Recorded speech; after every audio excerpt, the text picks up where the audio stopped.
एक बात सच्ची सच्ची बताना, क्या ऐसा कभी हुआ है कि तुम्हारी बॉडी से रिलेटेड तुम्हारे मन में कुछ डाउट्स थे पर डर और शर्म के मारे तुम कभी किसी से पूछ ही नहीं पाए? और अगर ये ऑकवर्ड क्वेश्चंस किसी से आप पूछ ही नहीं पाते हो, बहुत लज्जा आती है। तो गर्ल्स, अगर आपकी माँ ने आपको नहीं बताया तो कोई बात नहीं, मैं हूँ यहाँ पे आपको सब समझाने के लिए। विमेन के शरीर से जुड़े हुए कुछ ऐसे सवाल या कुछ ऐसे गर्ल्स टॉक जिसके बारे में हर लड़की को पता होना चाहिए, क्योंकि ये चीज शर्माने की नहीं, अवेयरनेस फैलाने की है। आप देख रहे हैं बी नेचुरल, मैं हूँ रेखा। बात करेंगे गर्ल्स की बॉडी के कुछ सीक्रेट्स जिसके बारे में कोई बात नहीं करता बट आपका जानना बहुत जरूरी।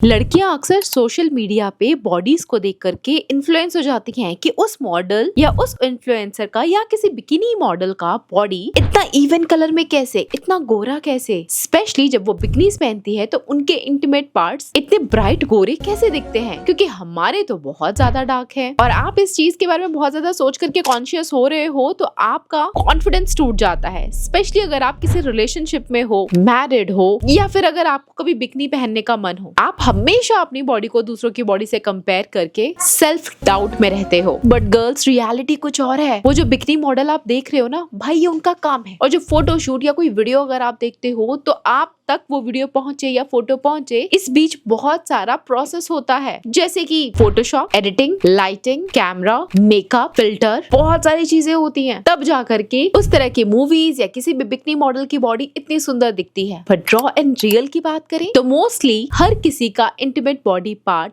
बाकी के बॉडी पार्ट से थोड़ा डार्क होता है, कभी थोड़ा कभी ज्यादा। डिपेंड करता है कि आप अपनी पर्सनल हाइजीन कैसे मेंटेन कर रहे हो। हाइजीन बहुत अच्छे से भी मेंटेन कर रहे हो, फिर भी क्योंकि वो एरिया हमेशा कवर्ड रहता है, वहाँ फोल्ड्स होते हैं, स्वेट रहता है, टाइम के साथ साथ इंटीमेट बॉडी पार्ट का डार्क होना इज एब्सोल्युटली नॉर्मल। कोई क्वेश्चन मत करो अपने आप से कि मेरी बॉडी ऐसी क्यों है, इसको गोरा बनाने के लिए मैं क्या करूँ। आए दिन मेरे पास ऐसे डीएम्स मैसेजेस आते हैं जहाँ लड़कियां बता रही होती है कि उनके इंटीमेट बॉडी पार्ट्स डार्क थे और इससे रिलेटेड उन्होंने कोई वीडियो देखी है, बेकिंग सोडा, नींबू एंड न जाने क्या क्या लेकर के उन्होंने वहां लगा लिया एंड स्किन बहुत ही ज्यादा बद से बदतर हो जाती है ये सब हरकतें करने से। सो अपना ध्यान इंटीमेट बॉडी पार्ट के डार्कनेस से हटा करके अपने कॉन्फिडेंस के ऊपर लाओ, खुद पे भरोसा रखो एंड बी कॉन्फिडेंट।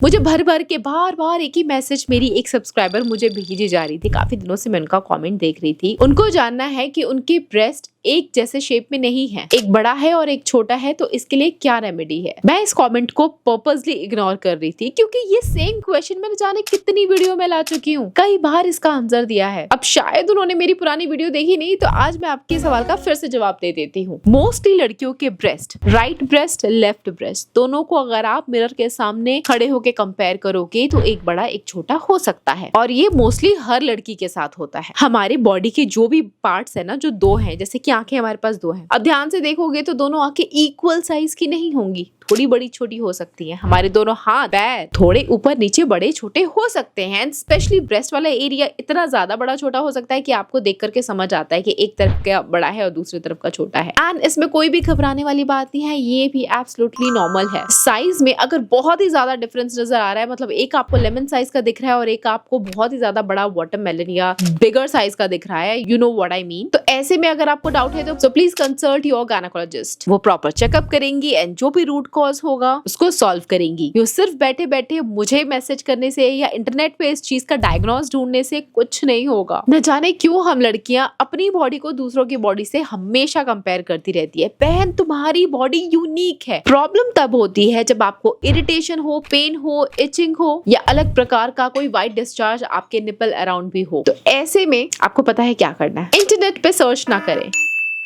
अब ये वाला क्वेश्चन मोस्टली हर लड़की के मन में आता है, स्पेशली जब आपका पहली बार वाइट डिस्चार्ज होने लग जाता है, मतलब अचानक से। जैसे आप प्यूबर्टी की एज में आते हो, आपकी पैंटी वेट होने लग जाती है एंड जब आप क्लीन करते हो अपनी पैंटी तो उसमें एक तरल पदार्थ नजर आता है जो कभी स्टिकी होता है, कभी थिक होता है, कभी ट्रांसपेरेंट होता है और आपको बहुत अजीब सा लगता है। क्यों हो रहा है ये? क्या इसका चेकअप कराना चाहिए? क्या ऐसी गलत चीज कर रही हूँ जिसकी वजह से ये इतना ज्यादा हो रहा है? सो आपका सवाल, क्या वाइट डिस्चार्ज नॉर्मल है? सो आंसर है mostly yes it's absolutely normal, still it depends. वो नॉर्मल है अगर उसमें से कोई फिशी स्मेल नहीं आ रही है तो। वो नॉर्मल है अगर वो बहुत ज्यादा नहीं होता है जिससे आप इरिटेट हो रहे हो और बार बार आपको आपकी पैंटी चेंज करनी पड़ रही है। देखो व्हाइट डिस्चार्ज ना सिंपल फॉर्म में बताऊं तो बॉडी को नेचुरली क्लीन करने का एक प्रोसेस होता है। मैंने पहले भी बताया, घर में झाड़ू पोछा क्लीनिंग डस्टिंग करते हैं, पोछे का पानी बाहर फेंक देते हैं। सिंपली विमेन रिप्रोडक्टिव ऑर्गन अपने आप को अंदर से क्लीन कर रहा होता है। क्लीन करने के बाद जो गंदगी होती है उसको वो बाहर व्हाइट डिस्चार्ज के फॉर्म में फेंक देती है, जो कि आपको आपके पैंटी में नजर आती है। सो ये तो नॉर्मल है, लेकिन इसके अंदर अगर बहुत ही स्ट्रॉन्ग स्मेल आने लग जाए जो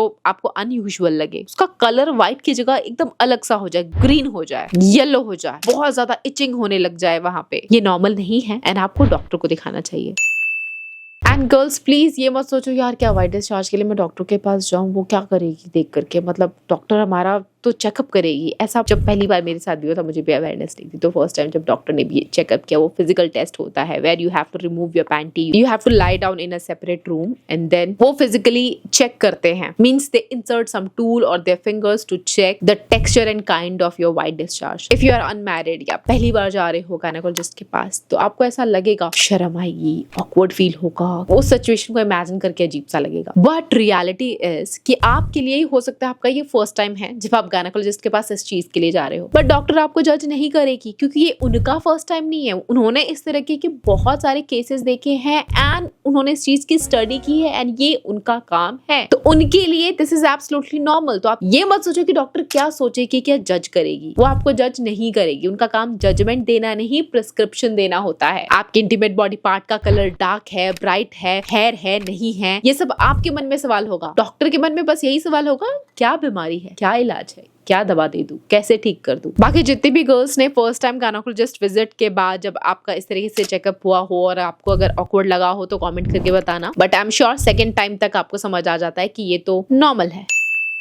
कहते हैं पीरियड्स का पर्टिकुलर डेट होता है। किसी का पीरियड अगर 1 तारीख को आया तो हर महीने की 1 तारीख को जैसे सैलरी आ जाती है पीरियड्स भी आ जाए। बट गर्ल्स ये रियलिटी नहीं है। हर किसी का साइकिल अलग होता है, किसी का 28 दिन का होता है, किसी का 32 दिन का होता है। ये गर्ल टू गर्ल डिफर कर सकता है। तो जरूरी नहीं कि 1 तारीख को अगर आपके पीरियड्स आए थे तो 1 तारीख को ही आपके दोबारा पीरियड्स आएंगे। वो कुछ दिन आगे कुछ दिन पीछे हो सकते हैं, लेकिन हर महीने पीरियड्स आपके इरेगुलर हो रहे हैं एंड इतने इरेगुलर हो रहे हैं कि 1-2 महीने बीच में पीरियड्स गायब ही हो जा रहे हैं, तो वो चीज नॉर्मल नहीं है। हो सकता है आप बहुत ज्यादा स्ट्रेस लेते हो, आपके वेट में चेंज आया है, आपके हार्मोन्स इम्बैलेंस हो रहे हैं, आपका लाइफस्टाइल कुछ अलग हो गया है, आप अपनी सेहत पे ध्यान दे नहीं रहे हो, तो ऐसे बहुत सारे फैक्टर्स होते हैं जिसकी वजह से आपके पीरियड्स इरेगुलर हो जाते हैं। और इतना ज्यादा लंबा गैप पीरियड्स में अगर आ रहा है तो you need to visit your gynaecologist. पता है लड़कियों की सबसे बड़ी गलती क्या होती है? जो चीज उनकी लाइफ में सबसे ज्यादा इंपॉर्टेंट है, जैसे कि उनकी हेल्थ या बॉडी से रिलेटेड ये सारे सवाल और इनको जानना, इन सबको वो इग्नोर कर देती है। और लाइफ में जो फालतू की चीजें होती हैं या फालतू के लड़के या फालतू के रिलेशनशिप्स, उनको प्रायोरिटाइज करती हैं, उनको इम्पोर्टेंस देती हैं एंड अपनी जिंदगी जहन्नुम बना लेती हैं। तो मेरी लड़कियों प्लीज अपने आप को इम्पोर्टेंस दो, खुद की वैल्यू करो। शरीर में ऐसी कोई दिक्कत, समस्या, कंफ्यूजन, डाउट आ रहा है,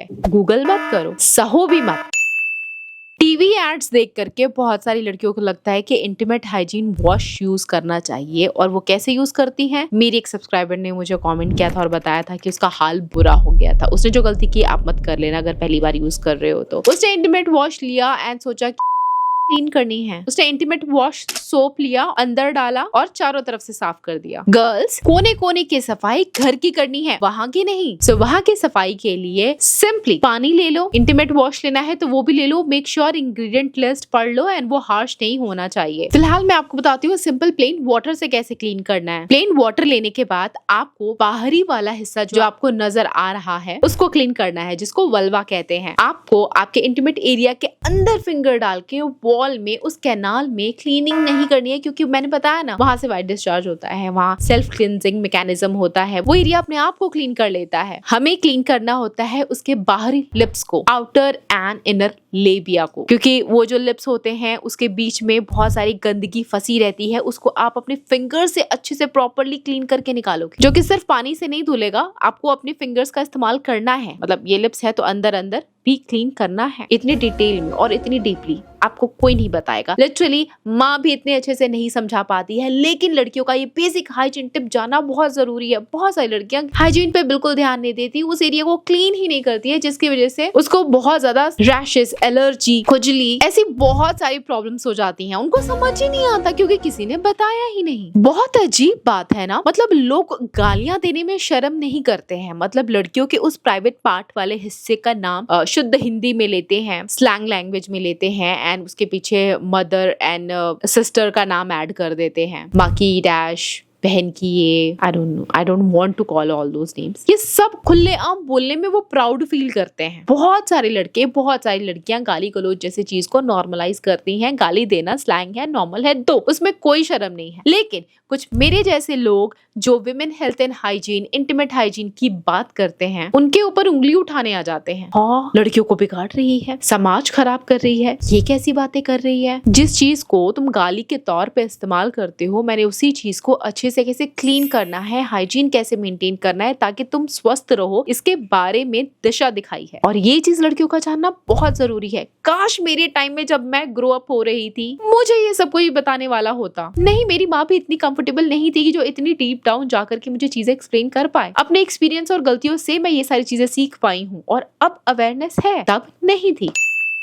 बट एक बात बताऊं, आज के टाइम में भी ना इंटरनेट पे बहुत सारी चीजें हैं, गलत इन्फॉर्मेशन भरी पड़ी हैं और लड़कियां उन गलत इन्फॉर्मेशन को सही मान करके अपना लेती हैं। कोलगेट लगा लो, नींबू लगा लो, सोडा लगा लो, इनो लगा लो, एसेंशियल ऑयल्स वहां पे लगा लो। कितनी ही गलत इन्फॉर्मेशन इंटरनेट पे मौजूद है और उसको सच मान करके कर लेती है, हाल और खराब हो जाता है। सो इसीलिए आपका इस वीडियो का हर उस लड़की तक पहुंचाना बहुत जरूरी है जिसके मन में अपने शरीर से लेके बहुत सारे क्वेश्चंस होते हैं, एंड आई एम 100% श्योर हर लड़की के मन में होता है। कभी किसी को पता चल जाता है जो इस तरह की वीडियोस मेरी देख लेता है। कई लड़कियां नहीं भी समझ पाती एंड अपने आप से एक क्वेश्चन पूछती रहती हैं, सेल्फ डाउट में रहती हैं। टी नेचुरल कितना अच्छा चैनल है लड़कियों की ग्रोथ के लिए यार। यहाँ हम बात करते हैं female hygiene hacks, period, skin care, hair care, motivation, dressing sense. मतलब इस चैनल पे आ करके हर डरी, सेमी कंफ्यूज लड़की कॉन्फिडेंट बन जाती है। वो अपनी वैल्यू करनी सीखती है। आप अपनी वैल्यू करो, कॉन्फिडेंट रहो, मोटिवेटेड रहो एंड अपना ध्यान रखो। ये कुछ चीजें अगर आप अपनी लाइफ में फॉलो कर लेते हो ना, आगे बढ़ने से, सक्सेस पाने से आपको कोई नहीं रोक सकता है। तो अगर ये वीडियो गलती से देख ली है तो इस वीडियो को लाइक करना, चैनल को सब्सक्राइब करना और इस तरह की और भी बहुत इन्फॉर्मेटिव वीडियो ऑलरेडी मेरे चैनल पे है, उसको जरूर देखना। बात करेंगे लास्ट गर्ल्स हैक की।